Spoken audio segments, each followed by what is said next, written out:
Friends, अब हम करें नेक्स्ट क्वेश्चन फिफ्थ मिसलेनियस का। अगर ए अपने को दे रखा है तो ए इनवर्स क्या होगा।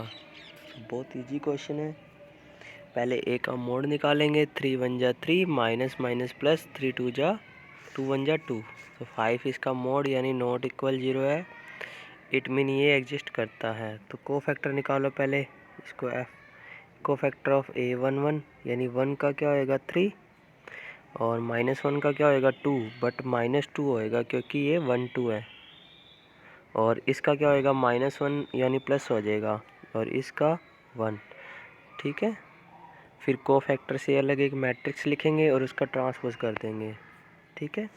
ट्रांसपोज कर दिया। अब अपने ए इनवर्स का फॉर्मूला लगा देंगे। क्या? एडजॉइंट ए अपॉन ए का मोड। ए का मोड अपने निकाल चुके हैं 5, तो ये इसका आ गया A inverse. Next question same आपको यही है, ए इनवर्स निकालना है। तो सबसे पहले मैग्नीट्यूड इसका डिटरमिनेंट निकालेंगे। तो 0 को छोड़ा ये तो सारा 0 ही हो गया। फिर -1 को छोड़ा 1 1 इंटू 0 0 माइनस का 1। फिर इस 1 को छोड़ा, ये छोड़ दिया, ये छोड़ दिया, 1 1 जा 1 माइनस का 0। ठीक है। तो ये माइनस माइनस प्लस 1 हो जाएगा। 1 और 1 2। तो 2 नॉन जीरो आ रहा है। अब अपने निकालेंगे को फैक्टर। सबसे पहले इसका को फैक्टर क्या आएगा 0 -1 यानी -1 आएगा। और साइन वैसे का वैसे रहेगा क्योंकि f1 1 है। और फिर अब इसका फैक्टर को फैक्टर निकालेंगे। ये छोड़ दिया 0 -1 माइनस का 1 आ रहा है, बट ये प्लस हो जाएगा क्योंकि f1 2 है। तो सारे आपको को फैक्टर निकालने। को फैक्टर निकालने के बाद नई मैट्रिक्स बनानी है बी, उसका कर देना ट्रांसपोज। तो ये बन जाएगा एडजॉइंट ए। क्या बन जाएगा? एडजॉइंट। अगली लाइन में लिखना है एडजॉइंट ए। तो एन ए इनवर्स का फॉर्मूला होता है एडजॉइंट ए अपॉन मोड ए 2 का डिवाइड कर दो। ठीक है। नेक्स्ट क्वेश्चन देखो। अगर ये सिंगुलर है तो बताओ x की वैल्यू क्या होगी। सिंगुलर होता है तो इसकी वैल्यू 0 होती है। नॉन सिंगुलर होता है तो नॉन जीरो होती है, यानी डेल निकाल लो। इसको आप बेटा मोड डिटरमिनेंट में लिखना। ठीक है। डेल 0 होता है। तो 1 को छोड़ा 3 2 जा 6 माइनस का 6 माइनस का 2। फिर माइनस माइनस प्लस 2। ये छोड़ दिया, ये छोड़ दिया, माइनस का 3 माइनस का x। ठीक है। फिर 3 को छोड़ दिया 2 1 जा 2 माइनस 2x। तो आप इसको सोल्व कर लीजिए। ठीक है। ये माइनस का 8 आएगा, ये माइनस का 3 2 जा 6 माइनस का 2x आएगा। 3 2 जा 6 माइनस का 6x आएगा। ठीक है। 6 से 6 कैंसिल, 2x और 6x 8x, x की वैल्यू -1 आ जाएगी। नेक्स्ट क्वेश्चन देखो। क्रेमर रूल का यूज़ करके अपने को एक्स वाई निकालना है।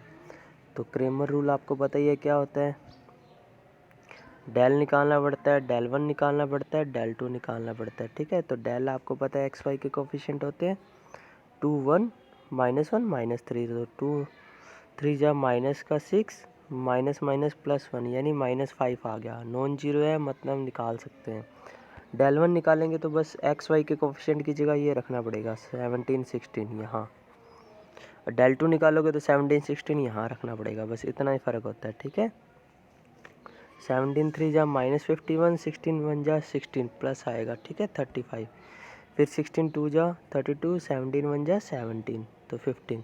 बस अब x निकालोगे तो डेल 1 अपॉन डेल, y निकालोगे तो डेल 2 अपॉन डेल। तो ये दो अपने आंसर हैं। ठीक है। नेक्स्ट क्वेश्चन आपको खुद करना है। बिल्कुल ए में है, कोई फ़र्क नहीं पड़ता। ठीक है। ए से ए कैंसिल हो जाएगा लास्ट में, तो आपको खुद करके देखना है ये भी आपको। अब ये 3 वेरिएबल का है तो कैसे निकालोगे। पहले आपको डेल यानी इसका एक्स वाई जेड के कोफिशिएंट 1 2 3 2 4 1 3 2 9। इसको सॉल्व कर लीजिए। देखो 1 को छोड़ा 9 4 जा 36 -2 1 जा 2। फिर माइनस का 2 माइनस का 2, ये छोड़ दिया, ये छोड़ दिया, 9 2 जा 18 -3 1 जा 3। फिर प्लस 3 को छोड़ दिया 2 2 जा 4 -12। तो ये 36 में से 2 गया 34, 18 में से 2 गया 16, 16 2 जा 18 में से 3 गया 15, 15 2 जा 30 और 12 में से 4 गया -8, -8 3 जा 24। जब इसको सॉल्व कर लेंगे माइनस का 20 आ जाएगा। अब देखो डेल 1 क्या आएगा। डेल 1 में ये चेंज करके ये रख देंगे बस, ठीक है। डेल 2 में इसकी जगह ये रख देंगे, डेल 3 में इसकी जगह ये रख देंगे, ठीक है। तो आप इसको सॉल्व कर लीजिए। 6 को छोड़ा जैसे अभी करवाया था, ये वैल्यू आ जाएगी, फिर डेल 2 आ जाएगा और डेल 3 आ जाएगा, ठीक है। अब तीनों की वैल्यू सेम आ रही है तो कट के 1 हो जाएगा, ठीक है। नेक्स्ट क्वेश्चन देखो, क्रेमर रूल से अपने को ये प्रूफ करके दिखाना है इनकंसिस्टेंट। इनकंसिस्टेंट वो होता है जिसमें डेल तो जीरो बाकी सारे नॉन जीरो,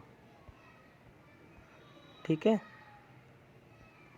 ये नॉन जीरो होने चाहिए, ठीक है।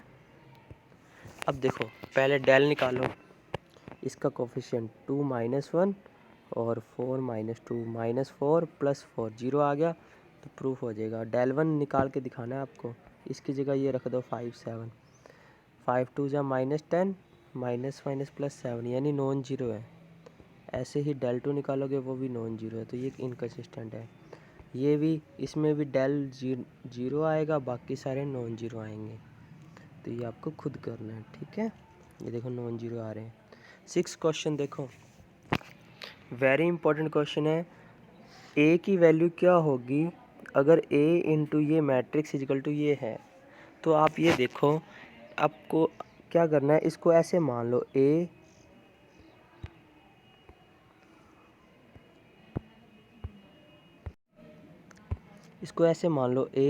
इंटू बी इजिकल टू सी। ये तीन मैट्रिक्स है ए बी सी। अब अपने को ए चाहिए, इट मीन अपने को बी हटाना पड़ेगा, है ना। तो दोनों तरफ क्या कर दो, ए इंटू बी इनवर्स से मल्टीप्लाई कर दो दोनों तरफ। आप ये थोड़ा ऐसे करना, ठीक है। तो B inverse into B I होता है, तो ए इंटू आई ए ही बचेगा, तो ए एक लाइन रहेगी, ये आप लिख लेना। ए इजकल टू हो जाएगा, ये ऑर्डर गलत है, सी बी इनवर्स, ठीक है। तो आप ऐसे कर लेना, यानी अपने को बी इनवर्स निकालना है, इसको अब इनवर्स निकाल के उसको इससे मल्टीप्लाई कर देंगे, ये सी बी इनवर्स करना, ठीक है। अब देखो पहले इसका मोड निकालेंगे, 4 1 जा 4, माइनस माइनस +2 यानी 6 आ गया। अब अपने को फैक्टर आपको निकालने आते ही हैं। 1 का होता है 4, -2 का 1 होता है बट -1 हो जाएगा, 1 का -2 होएगा, -2 प्लस हो जाएगा, 4 का होता है 1। फिर इसका ट्रांसफर कर देंगे और 6 का डिवाइड कर देंगे। अब देखो ये वैसे सी बी इन्वर्स करना है आपको, बट ये इसका फ़र्क नहीं पड़ा। क्यों नहीं पड़ा, क्योंकि ये 6 आई है, ठीक है। आई है इसलिए इसका फ़र्क नहीं पड़ा। अगर यहाँ आई नहीं होता ना तो ये, क्योंकि मैंने आपको शुरू में बताया था B A B is not equal B A. कभी भी दो मैट्रिक्स क्रम विनिमय नहीं होते, कम्यूटेटिव नहीं होते। तो आप इसको ऐसे ही करना, ठीक है। आंसर सेम आएगा। इसका आंसर सेम इसलिए आ रहा है क्योंकि ये 6 आई है, आई को किसी से मल्टीप्लाई करते हैं तो वही आता है, चाहे लेफ़्ट साइड कर लो चाहे राइट साइड कर लो। तो आप कर लेना, ठीक है। सी बी इनवर्स कर लेना, बात एक ही है। तो मल्टीप्लाई करोगे ये इसका आंसर आ जाएगा, ठीक है। नेक्स्ट क्वेश्चन देखो, अगर ए अपने को ये दे रखा है तो ये प्रूफ करके दिखाओ और ए इनवर्स भी निकालना है इसकी सहायता से। तो पहले ए स्क्वायर निकालेंगे, यानी इसको इसी से मल्टीप्लाई कर दो, -8 इंटू -8 64, 5 2 जा 10, ठीक है। फिर इसको इससे कर दो, -8 इंटू 5 -40, 5 4 जा 20। फिर second row first column, second row second column, ये वैल्यू आ गई। अब 4 को ए से मल्टीप्लाई करना है और 42 को आई से मल्टीप्लाई करना है, आई 1001 होता है। इक्वेशन में पुट कर दें, देखो 74 में से 32 गया और 42 गया, 0 ही बचेगा, तो ये सारा 0 आ जाएगा, ठीक है। अब देखो, अब अपने को इक्वेशन से ए इनवर्स निकालना है, तो माइनस का 42 आई इधर आके प्लस हो गया, इधर से ए कॉमन ले लिया, दोनों तरफ ए इनवर्स से मल्टीप्लाई कर दिया, इधर भी इधर भी। ए इनवर्स इंटू ए आई होता है, ये ए प्लस 4 आई, ये आई इंटू ए इनवर्स होता है, ठीक है। आई को इससे मल्टीप्लाई करेंगे तो A plus 4i equal to 42 A inverse. तो ए इनवर्स की वैल्यू आ गई 1/42 ए प्लस 4i। तो ए प्लस 4i, आई 1001 था, दोनों को ऐड करके 42 को डिवाइड कर दो। नेक्स्ट क्वेश्चन बहुत इजी क्वेश्चन है। ए इन्वर्स प्रूफ करके दिखाना है 1/19 ए आना चाहिए, यानी इसमें बस 19 का डिवाइड होएगा।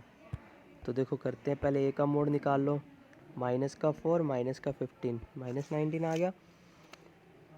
को फैक्टर निकाल लो, इसका क्या होएगा -2, इसका क्या होएगा 5 होएगा, ये रहा -5 होएगा, इसका क्या होएगा -3 होएगा क्योंकि नेगेटिव आएगा, और इसका क्या होएगा 2। तो को फैक्टर निकालने के बाद ये आ गई मैट्रिक्स एक बी, इसका ट्रांसपोज कर देंगे तो ये इन्वर्स आ जाएगा। इन्वर्स होता है ए एडजॉइंट ए अपॉन ए का मोड, पूरा लिखना, ठीक है। अब आप देख रहे होगे माइनस का अंदर कर देंगे तो ये ए इन्वर्स प्रूफ हो जाएगा 1/19 ए, ठीक है। Thank you.